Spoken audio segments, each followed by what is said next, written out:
Good evening.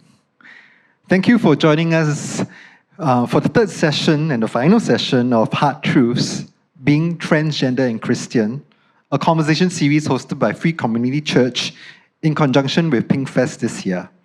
I'm Miak, the Executive Pastor of Free Community Church, and your host for tonight.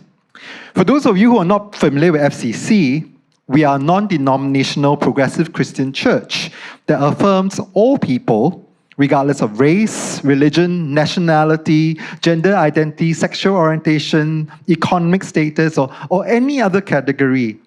All people are individually of sacred worth, created in God's image. Free in Free Community Church stands for first, realize everyone's equal, equally beloved, equally of worth. While FCC as a church has its view on Christianity and sexuality, we make no requirement for participants to hold the same views or the same beliefs on faith and sexuality as us, or to adopt them after participating in this conversation. Our intention is to allow stories to be heard so that we can build bridges of understanding and help folks who feel isolated and alone hear echoes of their own stories here so they know they are not alone. So each person here is speaking in their own capacity, from their own experiences, and we do not speak on behalf of other people. I do realize we're not very diverse here in terms of race and socio-economic class, and I want to recognize that before we start. And transgender people still face a lot of discrimination. So today, Claire is using a pseudonym and wearing a face shield so we do not jeopardize Claire's safety and well-being. So let's just kick things off and get our panelists to introduce themselves. Rain. Hi, I'm Rain. I'm a trans man. I identify as a bigender and I'm gay. And I transitioned about 6 years ago at the age of 35. I'm very blessed to have two kids who are aged 9 and 11. Hi, my name is Moy. I'm Claire's mother. Oh, hi. So I'm Claire. I'm a trans woman. I have been transitioning for about 5 years. I guess I would like to acknowledge I don't think my story is very representative of most trans people. I'm quite blessed. So, but anyway, that's I'm just speaking on my own as for what I know. Thank you. I want to ask all of you to know Claire and Rain to share, but maybe Claire first. Can you share with us your experience? When do you come to realize you were transgender? Yeah. So I think I first realized something about being transgender when I was about maybe primary 3. I didn't really know the words for it, so I didn't do anything about it. Only when I was in NS, then I finally realized that, being transgender is something that other people are feeling too. So, and then a bunch of stuff happened after that. So, yeah. Rain, how about you? Well, I remember that when I was as young as 5 or 6, early dreams where I'm a boy in a dream. And in my teenage years, when puberty hit, I think that was when I knew there was another part of me. But very similar to Claire, there were no words to kind of like describe what I was feeling inside. Back then, the media would simply portray transvestites as deviant, and there was no concept of being a trans man. Yeah. So, starting from Rain, what challenges do you face after that realization, and how do you journey from there? So, when I was in my teenage years, I received Christ, and as a conservative Christian, actually, I struggled for over 20 years because I just thought that there was some twisted sin in me that kept making me want to be a guy. And whether it was in my waking hours or in my sleeping hours, basically this identity of myself would just surface. And every time after I dreamt about it. I would go to God and say, please forgive me. And that basically continued for over 20 years. And what happened was that at the age of 34, I decided to quit a well-paying job because I was thinking, oh, it's the sin, and maybe it's my communication with my then husband that was terrible, so I should go to a job that was a bit more balanced, that I could spend more time communicating with my husband and also get my walk right with God. But what happened at the new job instead was that within months, I was back to the same state. And that was when I knew that it was actually me and not the job that I had to sort out. And when I started spending time just listening to what was trapped inside for 20 over years, a lot of things came out, and that was when I accepted the possibility that I was a transgender guy. And then suddenly a lot of things clicked together and made sense. But there was also outpouring of emotions, because those things have been stuck inside for 20 over years. And I took quite a few months to process it. Yeah. How about you, Claire? How was your journey like? So I think for my journey, I know a lot of people struggle with self-acceptance, although strangely for me, I didn't worry too much about that. I kind of accepted the fact that I was trans more readily, I guess. I think one of the hardest parts about first realizing that is... Sorry, Claire, can you bring the mic closer to your... Sorry. Yeah. Okay, so one of the hardest parts about first realizing is that just finding resources on what to do once I'm trans. For example, a medical transition or just a community to talk to. And I guess one of the other very difficult things, the big challenges, was telling my parents because they were, up till that point in time, they had been quite conservative and had expressed that they don't support transgender people. So I moved to Moy, right? And this is something that I do remember back in 2013 when I received your email, right? And this is how it reads. Dear Sir, Madam, I read about your church from the internet. I have a very close relative who is struggling with the transgender issue. I need to talk to somebody about it. Both my husband and I are Christians from a traditional background, so we find this whole issue very, very troubling, confusing, and it's turned our world upside down. Who can I speak to and what number can I call? When Claire first told you that she was transgender, how did you feel about that? Oh, the world turned upside down. We were at a loss. Really don't know what to do. We knew nothing about what transgender is. We thought it's being gay, homosexual. So really, really at a loss. And what do you do after that? Claire wanted to start on hormone therapy immediately. I told her to wait. So about 2 weeks after receiving the news, she was studying overseas at that time, my husband and I flew down to see her. So during these 2 weeks, I did as much information gathering as possible. I met with people. That was when I met you, yeah, and read up about it. And then my husband and I, we flew down and we had a really, really good talk with Claire. We kind of persuaded plus also threatened her that you cannot start on hormone immediately. Otherwise, I will cut off all financial supply. I was so desperate.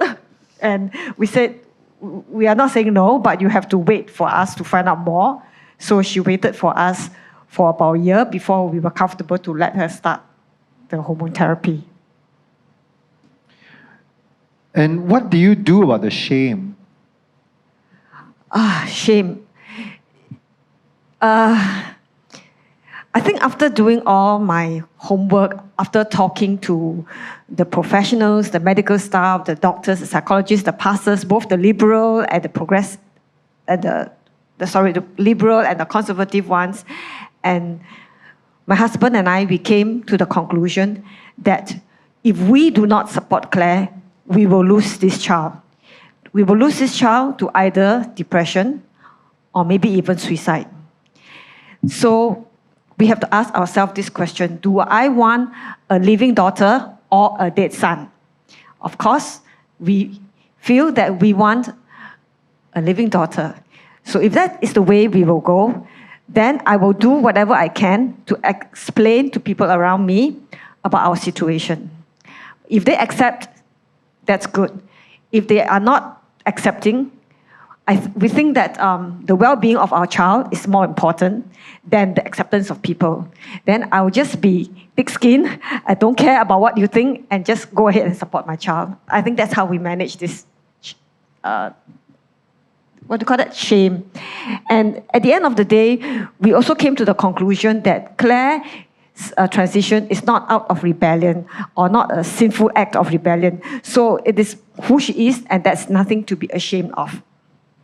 Thank you very much, Moy. To see your passion and your love for Claire, it's so real, right? Yeah. Rain, how about you? What was your experience with regards to this and your family? So when I accepted myself as transgender, there was a great sense of relief and release. But with that, I had been with my partner for 16 years, and we had 2 young kids who were 4 and 2 back then. And as a parent, and also as a partner of 16 years, right? I felt that I owned him a lot, and I had to be absolutely sure that this was my identity, and this was what I was struggling with before I shared it with him. And so I shared it with him in stages. I did let him know that, I was struggling with something big, and I needed time before I could share with him. But once it became certain, we spent time really talking. And of course, he was quite shocked. And it took a while, a few good months, I would say. But that was also a very good process because we had very long, deep talks that we never had before. And through going this process as a family, in fact, our conversation and communication channels are much more open now as compared to the past. So that's with my partner.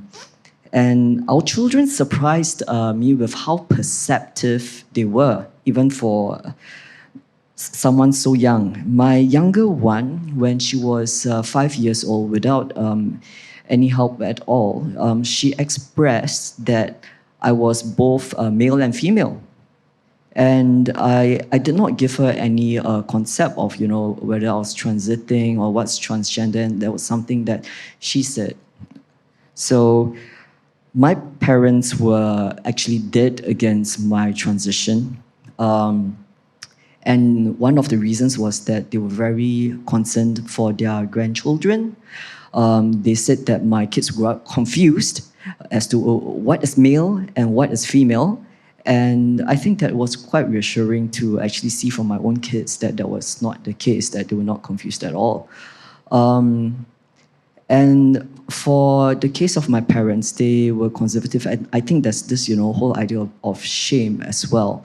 But I would say that my parents have done an amazingly great deal for me. My dad is really amazing. As the breadwinner of the family, he still made time to hang out with me and my brother, and even got very involved in our studies. So it was very difficult at the beginning because he was just very tense, and conversation was very abrupt. And I still wanted him to enjoy the company of his grandkids because they bring him so much joy. So every weekend was really, frankly, a struggle. But I would say after 2 to 3 years, he realized that I'm basically still the same person. My values are unchanged, and things are a lot better now. Yeah. So, moving from family, what about your faith journey in this process? I think we'll start with Rain. How did your faith impact your transitioning process? And how will you, before and after your transition, did it impact your faith? Yeah. I grappled a lot with my identity as a gay male. And it wasn't because I was transgender, because there's really nothing in the Bible that's against being transgender. So it was the gay part of me that I had to struggle with. And to be frank, I would not have transitioned without having some kind of deep assurance that God still loved me and that being gay is not a sin. And how that came to me was that one day, so this was after a few months of struggle, when I was having my daily jog, then the still small voice that was God asked me, Rain, why do you love your child? Then I asked God, what do you mean, why do I love my child? I love my child. It doesn't matter whether my child has done this or that, or it doesn't matter whether my child has done anything. From the moment that my child was born, I have loved them. And then that still small voice then said that is the way it is, I with you. And I was just so overwhelmed by the sense of God's peace and love. And that was when I knew that God has always accepted me fully, even when I had not yet accepted myself. Yeah. Thank you so much. Claire, what about your story? So at first, before I transitioned, I was I found it very difficult to go out and meet people. So of course, this translated to finding it very difficult to go to church. So I guess people usually ask me, how did I get over this? How did I end up going back to church? And to be honest, the answer was it just took a lot of time to get more used to talking to people, time to get to, I guess, let the transitioning process continue. I guess when I was studying overseas, I actually went to a church. So it was a Chinese church. I didn't really expect them to be accepting because it's Chinese. But actually they were very accepting. So I think with regards to my transition, I don't think the church in this case was a big impediment. In fact, it quite helped that they were so accepting. But of course, I still found it hard to talk to people, so I didn't really go very often. So it's very interesting that we very often have stereotypes, right? That we'll think that Chinese church would be less accepting of your identity or your trans identity, but it turns out to be different. I want to move to Moy, right? So from a different perspective, what was your faith journey like and what do you go through to the point of acceptance that your child is transgender? My biggest problem was, if I embrace my child, am I giving up my faith? Am I compromising? Am I gone to the dark side? I guess I have gone to the dark side. Okay, so that really troubled me a lot. So because of that, I really spent a lot of time to search the Bible, to talk to pastors, different backgrounds. Like I said, the liberal ones and the conservative ones. In fact, the amazing thing is that the first counselor that I met, a Christian counselor, was a very old man, and I expected him to say, no, this is a sin. And to my surprise, this counselor, very old Christian from a traditional Christian background, told me, "Oh, then you just accept your child and call her Judith." I was like, "What?" Okay. Anyway, but what was most important is that I think I have reached a point where I have peace inside me, and I know that even if at the end of the day this is a sin, even if it is a sin, I can answer to God. I have peace of mind that, yeah, that's the most important. I have peace of mind and I can answer to God for what? For accepting and embracing my child. While you say that, you have gone to the dark side, I don't think so. I think that if it comes from love, it must come from God because God is love. This was just as a joke. and to see how you embraced Claire, it's moving. How you and Chi Kiang have embraced her. It's a testimony to God's love. It's a witnessing to that love. When I said dark side, I'm speaking like from the point of my conservative Christians who may view this way of me. So that brings me to the next question. What about your relationships with other Christians, right? And your church? Oh, surprisingly, they are accepting. At least when they talk to me, they are accepting. If they are secretly unaccepting, I don't know. But Chi Kiang and I, we did a lot of homework.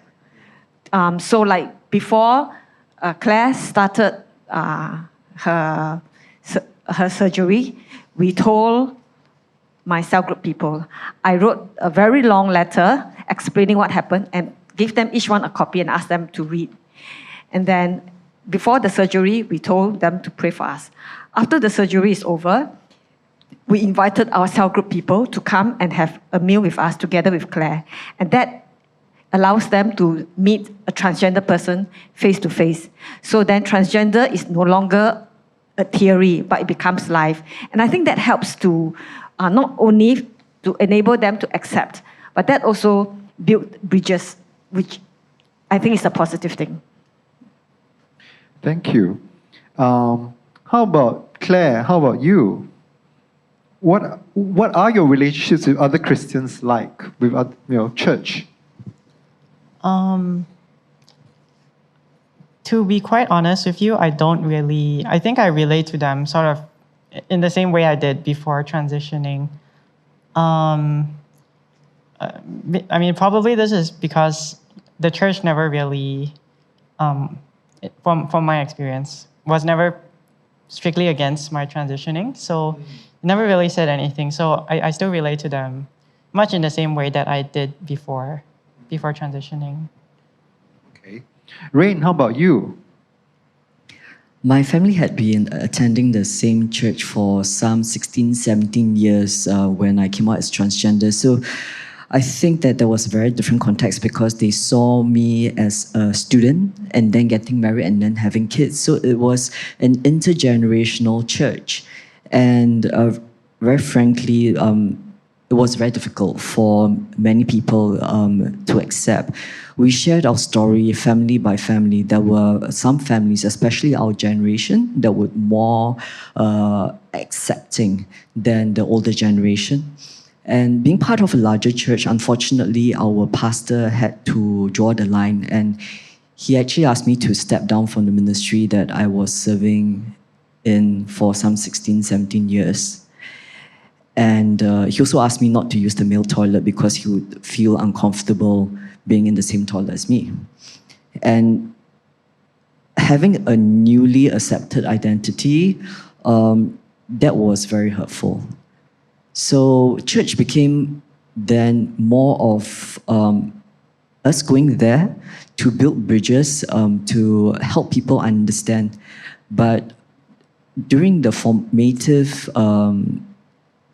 months, I would say that this became a drain on our energy because church is supposed to be a place where you go and worship God and you fellowship with others and you sit in God's presence. It's not supposed to be you go there and you do ministry, at least not for the congregation. Sorry, Pastor, I think you are the exception. Yeah, and what happened was that we still maintained very good friendships and fellowships with many families there. But after some 2 years of trying to straddle both churches, we decided to make a move to Free Community Church where we were just more at home. And I would suppose that the other reason why we decided to shift was that both my partner and I, we believe very strongly that a person should live true to the way that God have made you. And we didn't want to pass down any sense of shame to our kids. So having our kids being in a supportive and affirming faith environment was also important to us. And that was one of the reasons why we shifted as well. So we can see that there's a quite a different reaction, right, to two very different situations or journeys in a way. It's not necessarily that everyone's embracing, and also not necessarily that everyone's rejecting, right? Especially when I heard that more your cell group was supportive of your journey, not just supporting you and Chi Kiang, but also supportive of Claire, and that really made me balk a bit because I've always carried the assumption, right, and we all carry assumptions that in general conservative Christians will be rejecting, but that's not necessarily so, right? It's a whole diverse landscape of reactions, and perhaps it is about witnessing sometimes, them seeing you in the flesh, seeing you as a human being, as beloved child of God, that they will slowly change their mind or journey, but also at the same time, that burden is not on you. In a way, like Rain, the burden's not on you. Oftentimes, we often put the burden on the people to prove themselves in some way. But I think that we also need to have that space to allow God to work in people. And I hope that all of us continue to support all of you on your journeys to grow and to help other people grow in understanding as well. And through this, what we are doing today is to share the stories and help everyone grow. Right. I want to ask, right, we're moving rather quickly, I'm surprised, to the 9th question, on my list, and I'm like, oh, we can go to question and answers quite soon. So if you have some questions for us, please type it in the Q&A, and then we will, we might have a longer Q&A session. Yeah. So, back to you, Rain. I just want to ask, what are the blessings you think what are blessings that is for being trans? Your trans identity brings some gifts as well. What are they? Well, I think that first of all, I think there's many gifts in everything, and being trans is not being a snowflake. But I've come to appreciate that having seen life on both sides, previously female and now male, I do notice there are some different ways that God created us different. So, for example, I do notice that the way that male interact with each other and the way that communicate, the way that we build bonds, it's really more like hanging out, spending time together, whereas for females, it's really more about the communication of the experience, the emotions, and there's a lot of communication about the types of emotions that you feel. So, of course, there's generalizing, and there will always be moments each of us don't conform to that general description. But I also noticed that the way that the Bible is written, being very action-packed, and the way it is a description of people's action, and the way that even conversation is recorded in the Bible is very masculine in nature, and not really how women experience events, perhaps. Yeah.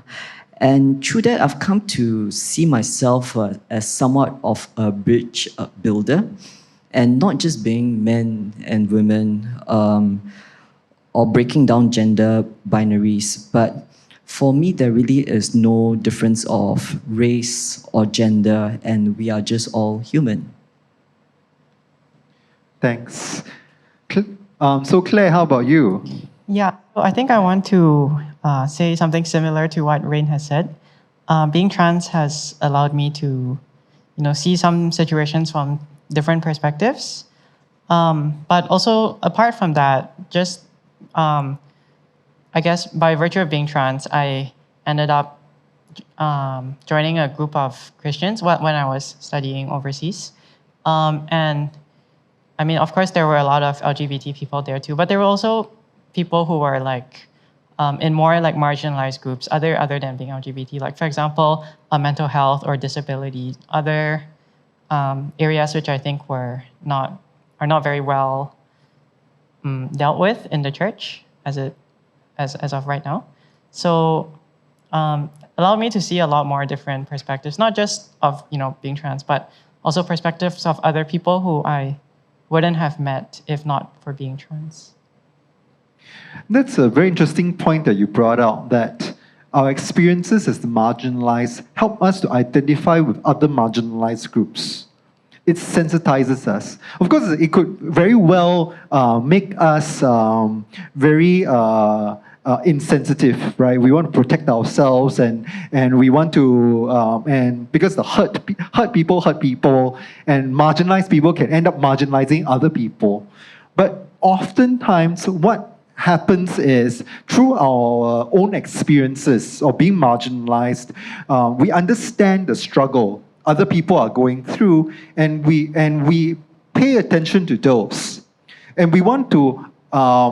We are able to see. Actually, in some areas, we're actually privileged.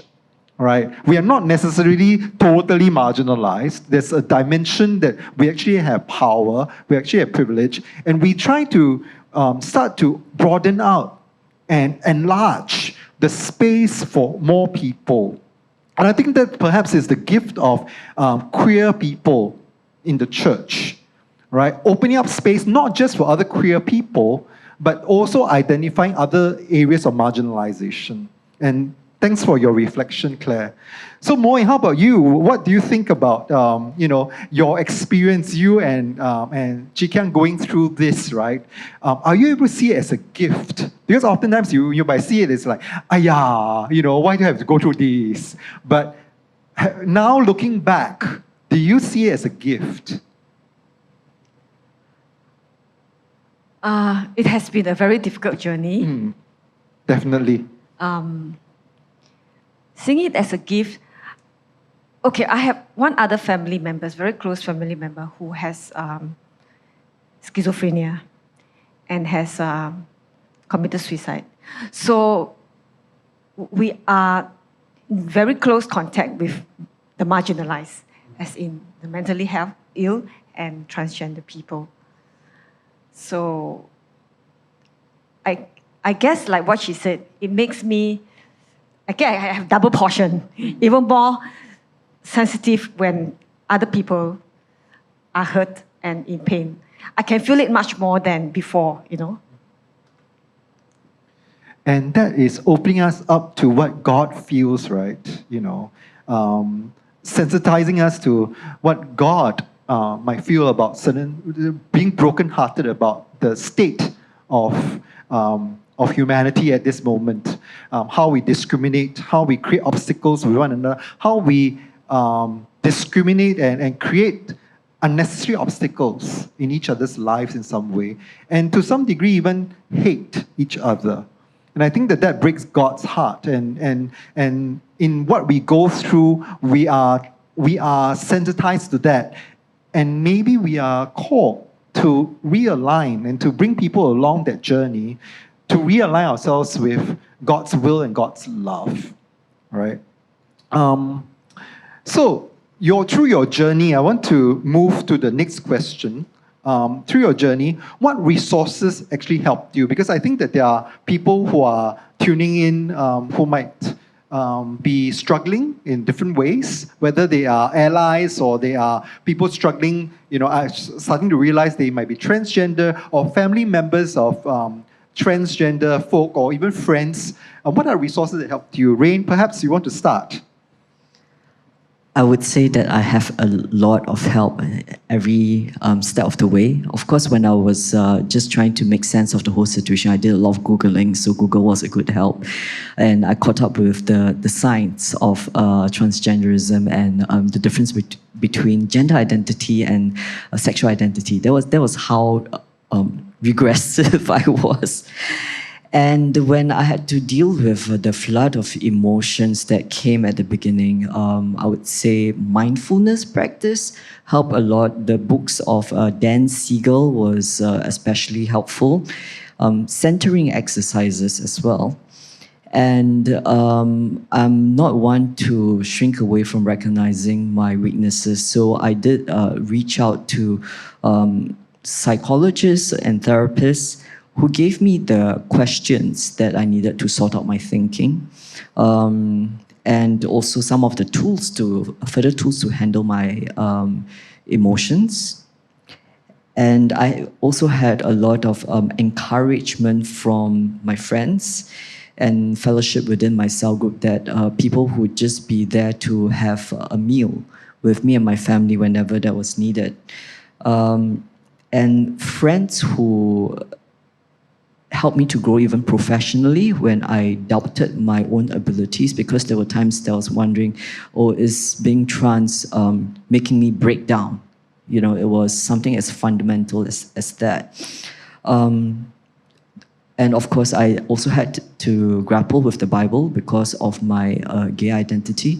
And for that, progressive Christian writers like Richard Rohr, Eckhart Tolle, Henry Nguyen, those writers really helped my faith journey a lot. And also the beta course, which is after the alpha course, we have the beta course that really enabled me to read the Bible again for all that it's worth. For those people who do not know, the beta course is what we run here at FCC, and it is based on the book, I'm trying to remember the title, Living the Question, yeah. So how about you, Claire? What are the resources that helped you? Yeah, so I guess for me, my transitioning process kind of started overseas. So as for Singapore resources, I think you should ask Rain. Do say what resources Yes. are out there that overseas, because some people might be able to access that. So I started transitioning while in university, and I think I would say a lot of universities have some kind of counseling center to go to. And I guess that's where I really sorted out my feelings at the start. So that's, and of course also the internet to do research, because I didn't know what being transgender was until I happened to find out one day. So there we would, pay attention to what is lacking in Singapore, which means the healthcare resources for transgender folk, right? Not just in university, because I don't want to, because that's a social class, economic class issue as well, but healthcare in Singapore might need to progress further in terms of providing counselors for people going through this so that they can journey to get help. They know somewhere to get help. Yeah, and you did mention what Rain is involved in. You want to give a plug? Okay, so thank you for the opportunity. While I was transitioning, and we realized that me along with other transgender individuals realized that there was a gap in resources in Singapore, mostly to do with the logistics of transitioning. So whether it was finding the right doctors or even sorting out our name change and things like that, there just wasn't any up-to-date information.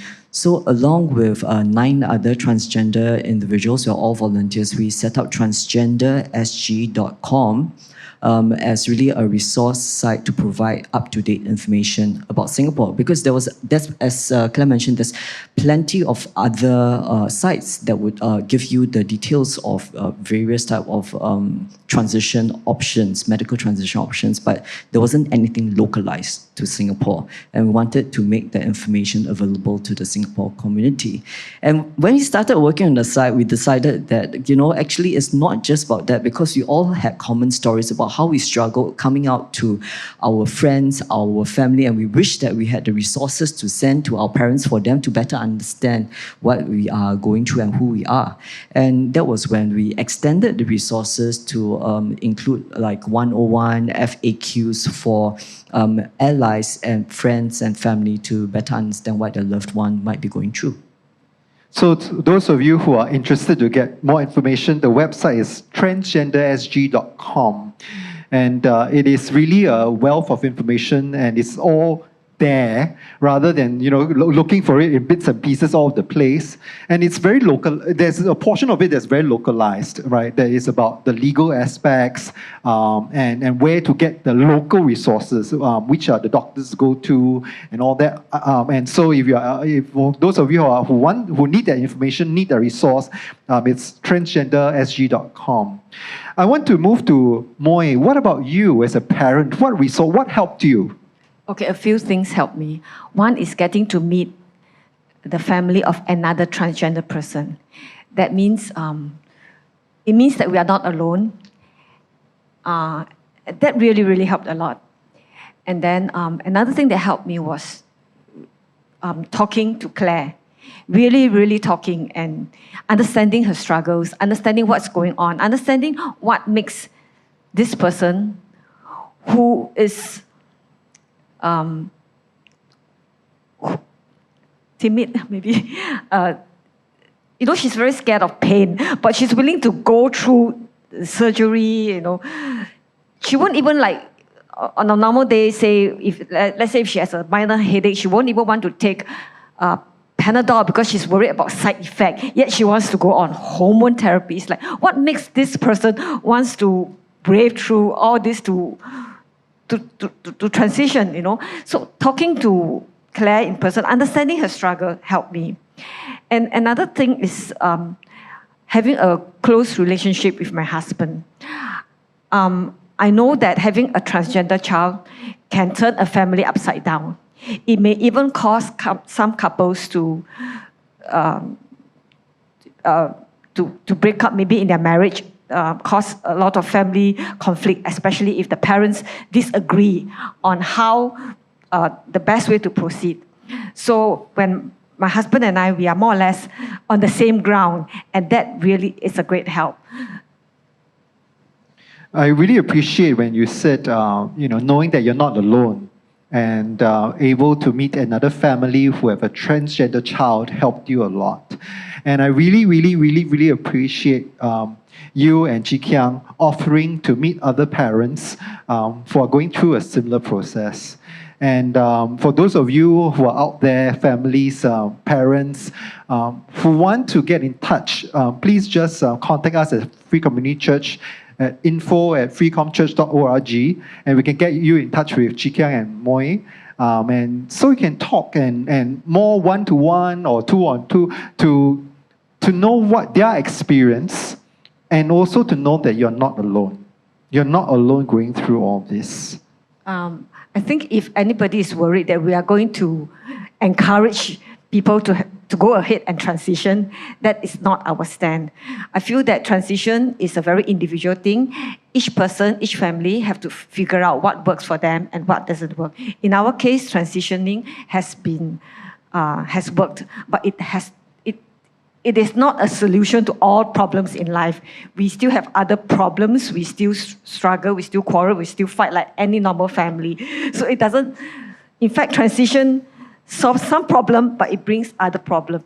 So we are very happy to share our story and our journey and provide a listening ear. But don't worry, we will not encourage anybody to say, hey, just go and transition. That's not the point. Thank you very much for that. And I hope that people hear that we are not here to sell koyok. We are not here to give you a solution.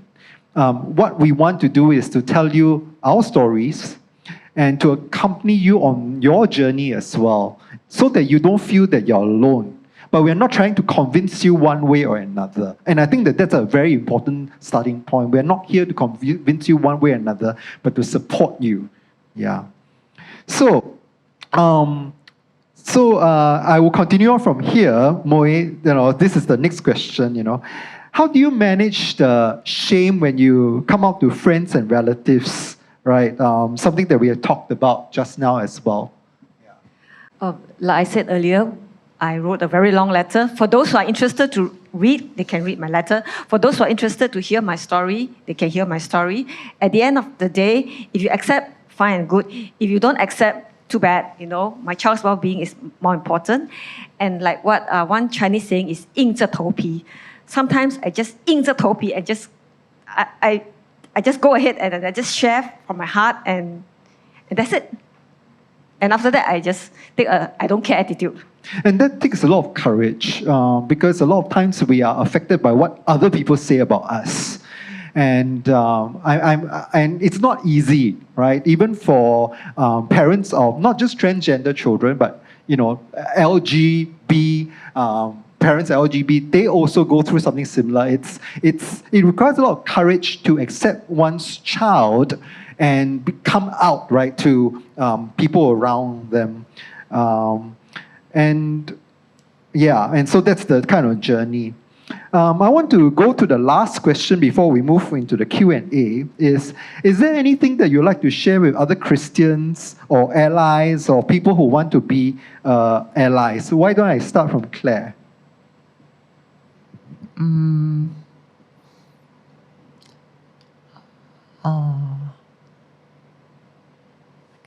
Can I pass on this Sure, question? sure. Rain, how about you? Well, I'll just like to share that transitioning for us is just really aligning how God has created us on the inside with what is on the outside. So the transition journey is very individual for each transgender person. And God knows us that we are still the same as who He created us to be. So recently, to share a story, I went through my midlife crisis. I have a baby face, so I'm actually very much older. And where I faced great self-doubt. And it was to the extent that my low self-esteem impacted my ability to function. So I really wasn't performing at work. And that's also made me realize, I think more to your point, when we are broken, when we realize we are broken, we are much more sensitive to others. And I realized that our judgment of others, and in my case, it was my judgment of myself, that for whatever reason it is, when you pronounce judgment on another person, it harms them. Because we think that someone is far less valuable than how God had created him or her to be. And it almost becomes a self-fulfilling prophecy because when we pronounce the judgment, whether consciously or unconsciously, the one who pronounces judgment is the person in power, right? But if we choose to believe the best in that person and to trust that God will lead the way and open ourselves to God's leading, I think that's when we actually allow God to work in all of us and we allow God to grow the person to reach their fullest potential. Thank you, Rain. It reminds me of what someone has shared with me before, and I often shared on, right? We assume that creation, the process of creation, right, is just in our mother's womb. And it stops there after we are born, and then that's it. But creation is a continuous process. After we are born, God is still working on us, still molding us through that journey. So it's not a one-off, and it's also not like creation was the Big Bang and boom, in Genesis where God created this and that and this and that, and that's it, and then God took a break after that, right? But everything that's happening is still creation in process. And that perhaps is something that we might want to think about. Yeah. Moi, how about you? Is there anything you'd like to share with other Christians, allies, people who want to be allies? When we first know about Claire being transgender, the world fell, right? Came crashing down. But after all these years, we realized that we were not alone. God's invisible hand were there. So if you are going through this same process as we are, you may think that the world is falling, but you will survive. You will survive. Don't give up hope. Hang on. If God allows you to go through this, He will provide you with the resources. More important is that come to your child, listen to your child, go and talk to other people who have this same issue, go and find out information. You will get through. Thank you, Moi. I think that that's a powerful thing to hold on to. That's hope, right? And that journey. And I think that today we have the social media, we have internet, and we are able to search for the information. I think maybe if you think about 20 years ago, that information will be it will be difficult to access, to find, and the journey will be more difficult. But I think that being able to connect with other people will definitely help a lot of people on this journey. So I'm looking at some of the questions that have come up from our people who have tuned in, and I'm very glad to hear some of them. So the first one, and I want to go to the second question first, because I heard a bit of it in Rain's sharing just now. And this question is, it's often mentioned that being transgender may stem from trauma or deep-rooted issues that should have been resolved in other ways, and what are your thoughts?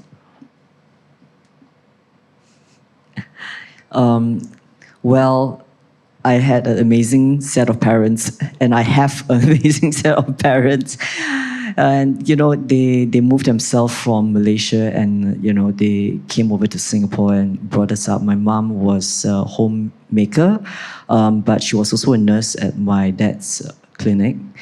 And we were so blessed and well taken care of, frankly, that I don't think there was any childhood trauma. And yeah, in fact, I mean, what really broke my heart coming out was that having to witness my mom cry because she felt that shame, and that she couldn't understand, and that's what made her cry. So if anything, I mean, it's that associated social shame that makes me even work harder so that I can be someone that my parents can be proud of. Yeah. You also said that you went to get professional help, psychologists, and they would have uncovered this trauma and told you to do something different, right? But no, that's not the answer. And I think that in itself may be an answer to this question that both Claire and Rain has gone through to seek professional help. And Claire, do you want to add on to that? It may stem from trauma or deep-rooted issues. I think no.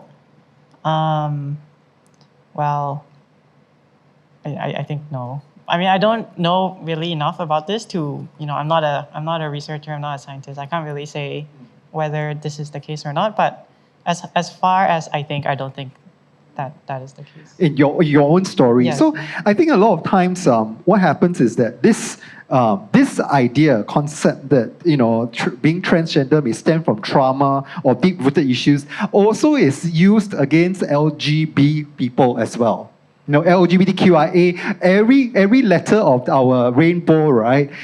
People will say deep-seated issues, childhood trauma, blah, blah, blah, and all that.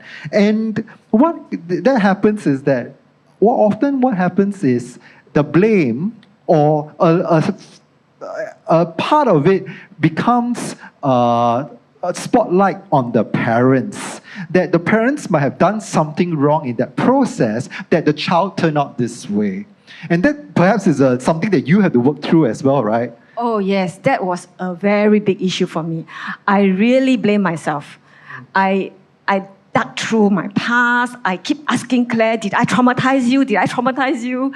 I ask this question a million times, 1,000 times, And whenever I get hold of any doctor, psychologist, psychiatrist, this is one question I will always ask. And the answer is no. Other than my own family, I also get to meet other transgender people. So far, the other transgender people that I know of come from normal family. And that's something that I think a lot of parents need to hear, right? I don't encounter as many transgender as compared to lesbian and gay parents of lesbian and gay children. And always the first thing I told them, and I told it to you as well, you and Chi Kiang when I first met you. The first thing I say is that, I know you won't believe me, but I had to tell you one thing, and you should remember this, that it is not your fault. Because that's what a lot of times parents feel. Even my mom keep asking, when I first came out, struggled with the question, did I do anything wrong to cause my son to turn out gay? I think being transgender is a very complicated thing. It's probably not one single cause. Okay, even if it is caused by traumatic experience from the parents that imposed on the child, it still does not mean that if transitioning is the way to move ahead, then you cannot transition. Yeah. Because that's for the well-being of the child, right? Yeah. I'll go with the first question. What do you say to another Christian who says, God is not wrong, why do you want to change yourself when you are made in God's image? I will probably not transition for a while, but even touching on this topic has sort of pushed away a good friend that's Christian. So, Claire, you want to answer that? Yeah, well, I guess this is not a very theologically correct answer, but well, we all wear glasses, right? Doesn't mean that God created us wrongly, but or we all get sick and we go to the doctor, and not to say that being trans is like an illness, but yeah.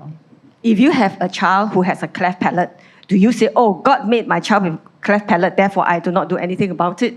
You don't, right? You go and do a surgery and make the child look as normal as possible. Every day we are changing what God has given to us. And I think that we need to, again, return to the idea that, made in God's image doesn't mean it's static. And creation isn't just a static act. It's not, that's it, you snap your fingers and then, boop, this is creation. But it is like what I said just now, it's a continuous process that's still happening and continues to happen until the day we die. Yeah, so that's perhaps our answer. Next is, a question directed at Rain. How do you get to accept, your family to accept your transition, including your partner and children? And how did you explain it to your kids, especially, and was there any confusion from them? I think you talked about it, but I think it bears to repeat that. Well, before talking about the kids, I think I'll address the part about the family. I think that, being Christian, you hold everything in love. And the Bible does say that the cord of a tree is not as easily broken. And the third cord in the whole relationship is really God. And so, yes, there were times that, we were angry at each other, whether it's because of my being transgender or it was some other matter, but you hold everything in love. When you make a commitment to be a family, it is a commitment, it is not an emotion. And that is what has held us together throughout the years, because we are committed to each other. I would even say that, my helper, who has been with us for some 8 years, she's also part of the family, and I'm committed to help her as well. It's that sense of responsibility and love that you have towards each other that will carry you through all kinds of situations. So that's one. With the children, I think that we realize that in different societies, there are different social constructs. And when we are born, we are actually a white sheet of paper. And a lot of what my kids perceive of my identity is something that they have picked up themselves, and they have put together a story that makes sense. So, for example, when they were very young, when I was transitioning, and we decided that they can't go around calling a guy mommy, right? Then people find that's really weird. So we asked them, what do you want to call me? And then, of course, I rejected things like puput. They wanted to call me puput. That was no. So we settled for Maddie, which was mommy and daddy, and that was perfectly fine. Yeah, and I think that even in other families, you have idiosyncrasies that are like that. I have heard of many families where the kids are not calling their mom, but mama or something else, a affectionate name. And I think at the end of the day, you just need to be very clear that who's in your family and how are you supporting each other. I know that they call you Maddie, but I didn't know that they were the ones who came up with it. And I think it's a very real and heartwarming story, right, to share with folks. Claire, there's a question for you. What prejudice or discrimination have you faced in Singapore or overseas as a transgender woman? Do you face them at work in Singapore? So at work, I didn't really tell anyone. So can't really speak to that because no one knows, yes. I think one thing that when I was in the military, in NS, I didn't tell anyone because I was afraid that people would be, not supportive or make fun of me. So overall, I would say that as a very cautious person, I just tried to not tell people as much as I could if I knew that they wouldn't be supportive. And I mean, I guess that is, a bit, it's quite privileged of me to be able to say that because I passed quite well. But at least that's my experience. I just don't tell anyone. Thank you for sharing that. Because I think that that also points to the fact that we are using a pseudonym for you. You're masked up, so that we protect you, because there is discrimination, and that's something that's a reality, and it's something that we hope that can change, right? But it requires a lot of work and a lot of education as well. So one of the questions that popped up is which Bible characters are transgender that we can use in guiding others towards understanding the issue at hand? I'll try not to answer this, but pass to Ray or Claire or Moy. Do you know any characters in the Bible who might be trans? Of course, I would just talk about the Ethiopian eunuch that was puzzling about the scriptures from Isaiah, and he asked he met with, I need... Philip. He met with Philip to ask him to explain, how am I supposed to understand if there's no one to explain this to me? And I think that the fact, he was an Ethiopian eunuch to the queen, and he was a minority group. So he's not Jewish, he was probably black, and he's a eunuch. And the fact that, he was one of the first persons that the gospel was revealed to, opened up my eyes that God really doesn't have any sense of discrimination against transgender people, and transgender people really, if you look at the historical annals of many cultures, we have been around for as long as humankind has been around. Any other characters that pop up for you? I agree with her, even though the eunuch is, strictly speaking, not a transgender person, but both a eunuch and a transgender person are minority. So maybe marginalized, maybe looked down upon, shamed. And exactly it, right? When Rain said, this is the first Gentile that was baptized in the Bible, right? And the very story, well, this eunuch would have been discriminated against based on race and based on sexual identity. He could not get into the temple, even though he wanted to. But he read from Isaiah, right, that it includes, the kingdom of God includes him. And Philip knew that, right, when he said, there's water there. What's to stop me from getting baptized here and now? And Philip didn't look through, the Bible says this, or the scripture says this, cannot. He just went with it and went and moved by the Spirit to love, to see the inclusive nature of God. I would add, there's another character in the Bible that that people often miss out, and I missed out until someone pointed it out. Right, Peter Toscano did a play called Transfigurations, and many characters that are, well, I wouldn't say just transgender, but they are gender non-conforming. And one of the characters that we are very familiar with is the man with the water jar. Right? When Jesus was going into Jerusalem, and he instructed his disciples to look for the man with the water jar, and he will lead you to the upper room, right? And I went like, and then so? Because then Peter Toscano said, wait, because right now with our current lenses, we see nothing about a man with a water jar. But if a man with a water jar is so common, then how would the disciples know which man with the water jar it is? This man is actually gender non-conforming. He's performing a task that is usually, it's a gendered task. It is a woman's task to fetch water, like the Samaritan woman by the well. Therefore, a man carrying a water jar is a man performing a woman's role in some ways. And this character is it's gender non-conforming, and often, and he invited, Peter Toscano invited me to see that this is something different here.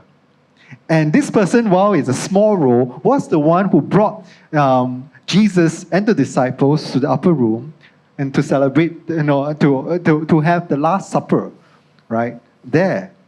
So something to think about. More questions? How can a non-trans person like me be a better ally to advocate for trans folk? Any of you, any ideas?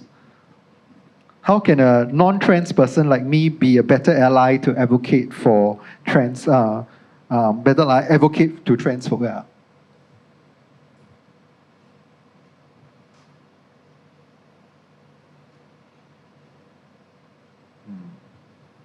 Okay, I'll go first then. Of course, if you know of any transgender persons at your school or at your workplace, and if you do see them being ostracized in any way, please speak out for them. I would also say just be a friend and listen to their stories. Sometimes the friendship and the companionship means a lot as well, especially during these times when people are isolated. And there are also other avenues, like, for example, June Chua, who is a trans advocate. She runs a project called the Tea Shelter, where transgender individuals who are chased out of their homes are accepted into the shelter, where they're able to rebuild their lives. So if you are interested to either volunteer, donate food, or do get in touch and Google that and help out as well. So one simple thing to do is I found when I was still in the process of transitioning that going to the bathroom was a very difficult task. So what really helped was finding a gender neutral washroom, because you don't have to worry if I go here, will people think something's wrong or whatever. Or another thing that you can also do is maybe just accompany a trans person to the bathroom. I mean, of course, don't force yourself to. If they don't want you to go with them, then don't. But I think it helps to go to the washroom if you know that someone is there to back you up. Thank you. I would offer one very simple one. And that's whenever we have any event or stuff, which I forgot, right? Is to say what pronouns I prefer to use. It's actually a very powerful symbol, act, to show that actually you are an ally. Whenever someone puts their gender preferred pronoun on any document or on the Zoom, they are signaling that I am trans-friendly. This is I recognize that if you choose to use a different pronoun than what society normally assumes, then this person is likely to be trans-friendly, and I think that's a very first step, the basics, right? And I think there are many other things that we can learn, and it is to seek out the information ourselves and not require trans people to educate us. I think that there's a lot of resources out there already that we can begin doing our homework on, and not put the burden upon trans people to teach us. And I think that's a very important thing. The next question that actually popped up, right? How do we make Christian spaces more friendly towards transgender issues and people? And I think what Claire mentioned about gender-neutral bathrooms is one.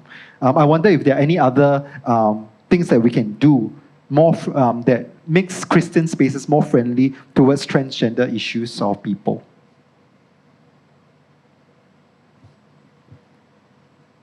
I think meeting a transgender person face to face is the best, because we have certain preconceived ideas about what transgender people are like. But when a trans person is live in front of you, then what you can learn about transgender people beats any other thing, and that will help to remove prejudices, and that will help to build bridges. So coming to that is, the meeting is not to tell people what they should or should not be doing, but listening to understand and listening to their stories. Yeah, very often Christians, out of kindness, have talks by professionals about transgender people.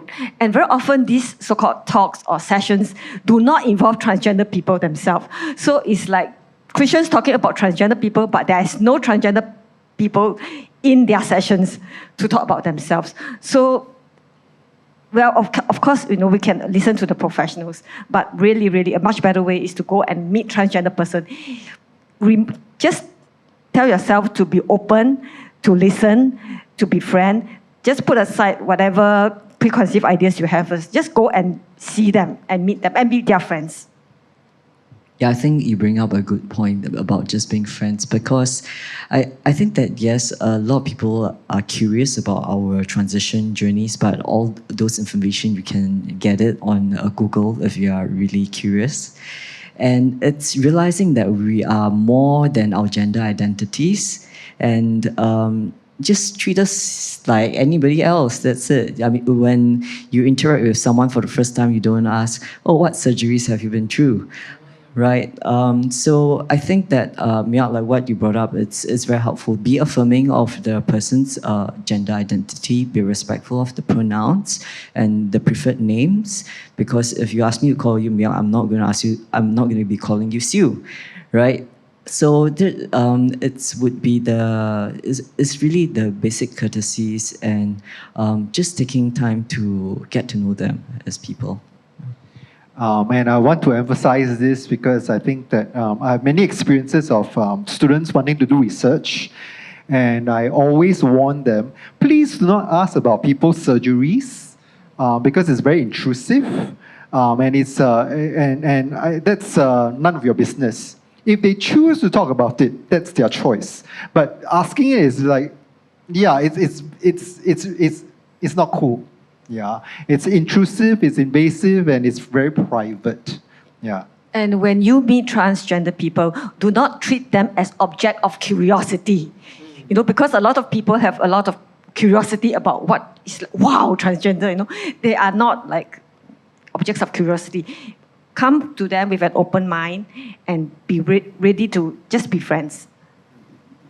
And I think that's the thing, right? And this, I have to say, not just to straight allies, but LGB and the other alphabets, right? Often we also do the same thing. We also treat our transgender siblings as objects of curiosity as well. And we are guilty of that. And that's something that we need to pay attention to love that person, to see the person as a human being rather than, oh, I want to know more about this, I'm curious. Well, you're curious, you Google lah. There's Google now, you know. You don't ask the questions, just like people don't ask, intimate questions about you. It's not cool. Yeah. There's this question that come out that I want to really to think about, right? What are your thoughts about children transitioning? Is there such a thing as being too young to know? If people need to be 18 or 21 to drink and drive and be seen as an adult, does the same rules and guidelines apply to children? And here I will say that what we say right now, our answers, right, might be very different from one another, and it comes from our own perspective. But I want to hear your responses on that. What are your thoughts about children transitioning? Rain. I think that is a very personal question. I mean, I grew up in a medical household, and I myself, I transitioned very late. So it is a very individual question that has a lot of responsibility on the parents, because when their children are so young, it's really up to the parents' wisdom in discerning. And I think a lot of prayer is called for. Of course, there is medical options that's available. Thankfully, there are also pediatrician, psychiatrist experts that parents can turn to even in Singapore now. So I would not, offer any opinions of my personal opinions in this area, but I will only point you to the help that is available. Yeah. Claire, how about you? How do you feel about children transitioning? Yeah, I think I agree that it's a very difficult question to ask. And it probably depends on, on a person-to-person basis. I don't want to say that you should or you shouldn't, because, how would I know? I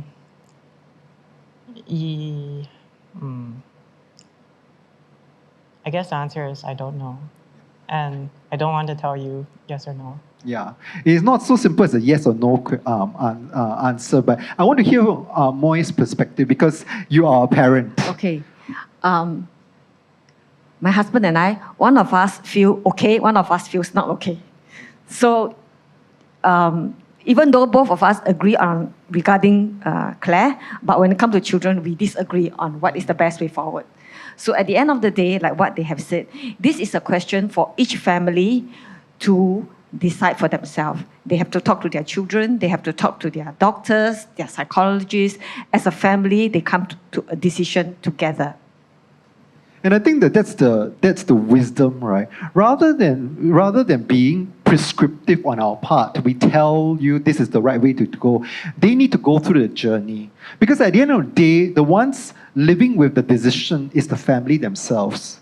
And that is the journey that they need to take in love, in love with the child along that journey, and not appeal to other people making the decision as well. And I think that there is wisdom in that, right?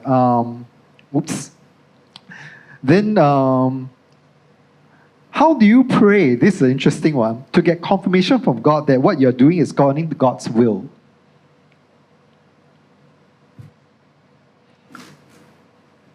Claire. Well, so I think for me, with regards to being trans, when I first found out that I was trans, when I started transitioning, I wasn't very involved in the church. In fact, by that point, I barely went to church at all. So I don't think that was really, at that point. But right now, right now, I think it's meeting other people who are trans, who are also Christian, who are, I would say, more further along on this Christian path than I am, who really give me the confidence to really know. Because, I mean, to be honest, I'm not very, praying is not my strength. I don't really, I feel like I never really know what God is saying, but I rely on other people to. Thank you for vulnerability sharing that, because I think sometimes it's not easy, right? And it's other people who are showing you what is possible with a relationship with God that you start realizing, oh, that is possible, that I can grow deeper in this relationship. When in the beginning you are like keeping God at a distance kind of thing, right? Moi, how about you? Well, let me ask the question. How do you know what God's will is as to who you should marry? At the end of the day, you don't know. You just, we know we Christians talk about peace of God. We talk about circumstances. We talk about open doors and closed doors, right? So this thing applies to whether you get married, whether you get this job or that job, whether you go to this school or that school. I guess for us, this is the same, right? We look at what God has given to us, what resources. Like for us, I know that if I say no, I will have a dead child. I may have a dead child. Then, under this circumstance, of course, I choose to have a living daughter, right? Then that's how I pray, I guess. Yeah. Rain, any thoughts? I think my acceptance of my identity, my transness, is how God has shown me that we are all broken. And through that brokenness, definitely, I've been more attuned to others. Because prior to that, I was very perfectionistic and I was very demanding of people around me. And the fact that I can continue to have a relationship with him, and that he works through me, he works in me, and he continues his good work in me to smoothen out the rough parts. The continual humbling of myself, the continual molding and shaping of my spirit that happens on a day-to-day basis, and the fact that he uses me to bless others in ways that I cannot do so without him. I think that a lot of the essential parts of my spiritual journey with him still continues and grows in different ways, and that's how I know that, yeah, he is with me and he's fully accepting. So there's about 5 minutes left. I want to touch on some, a few more questions, one or two more questions. What are your thoughts about trans education burden? Is this a valid reason for some trans people to be angry with others who don't understand and show ignorance?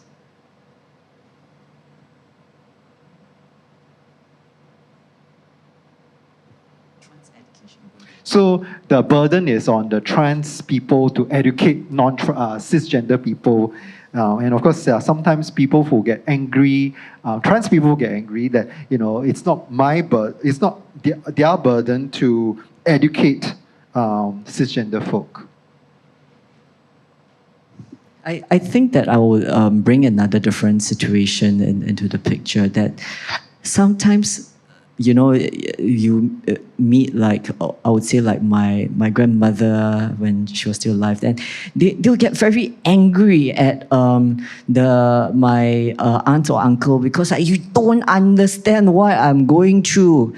And that's kind of like a aging education burden, if you want to call that. And I think at the end of the day, it's like people just want to be understood, right? And people do get tired of explaining themselves day in and day out. So if whether it is on this issue about educating other people who are trans, or just educating other people about yourself, your preferences, what irks you, what you don't like, and what makes you happy, I think that we all have to go that mile with each other to help each other understand and get along with each other better. Yeah. I think that this applies across the board about allyship, right? What allyship looks like. Being an ally of someone who's a minority race, ally of LGBTQ folks, ally of whatever the circumstance, right? Being an ally means that we show up and we are also seeking to understand, but we don't impose the burden on the people to teach us. Right, we do our homework. There's some things, of course, you know that we might learn much more in depth with someone from the, I learned a lot from my transgender friends. Right, when I was in seminary, why I know so much about transgender issues is because my next door neighbor started on his hormone therapy, and I watched him transition, and he was vulnerable. He was willing to share all the struggles that he went through with us. And we were blessed by that vulnerability. So we learn, and we are able, me and my other friends are able to minister to other transgender people. That was a gift, right? But I do not expect all transgender people to do that. That's not an expectation I can have, right? It's just like, it's that friendship and the relationship that we journey on. And I think that at the time when he shared with us his journey, and I misgendered him very regularly, because when I first met him, he looked petite, he looked very feminine, so I always misgendered him from the beginning. But as he transitioned, I kept correcting myself. And that journey together helped us grow. And I don't think that in his mind, when he shared with me and other friends about what he is going through, that he will bless other transgender people that we will come in touch with. And that's not, that wasn't his, he was not championing for something. But something good come out of that. I think God was working through that, right? There's a question that's more logistical, right? And for Rain and Claire, have you worked through employment and insurance where declaring that you are trans might be necessary in obtaining it, and might you be put at risk once you declare it? This is something that I think might help someone who's asking the question. I think for that, it's a very sensitive question actually, because it varies from your each insurance provider. But I'll be happy to take that offline if you want to write into contact at transgendersg.com. You can get the email over on the website as well. And I think that it's also about your employer, right? Whether your employer is accepting or not. And that's something to think about. And I think that it will be great. And I think each person's, whatever they're going through, there's no one answer fits all, because it varies from, as you said, insurance company to insurance company, and organization to organization. And perhaps reaching out to transgendersg.com might give you the information that you have. I think that we have answered as many questions as we could. If you have more questions, just key into the feedback form. We have a feedback form, and we will try to reply. And also there is a great resource that's run by several transgender individuals, transgendersg.com, which is, I think, the key resource today, right, that people gather around to have the information. So thank you for joining us tonight. It's already 9:30, and I want to end on time. I want to thank our guests, our panelists today. Thank you for your vulnerability. Thank you for your courage. Thank you for being able, for sharing your stories in your life so openly with us and helping us learn. And thank you for all of you for watching, whether you joined us live or you're watching this video later on. If you have any comments, questions, or feedback on today's session, or suggestions for future sessions, right? We don't want this to be the end. Please go to fcc.la/hearttruthsfeedback. Hearttruthsfeedback. And thank you for joining us, and have a good evening. Goodbye.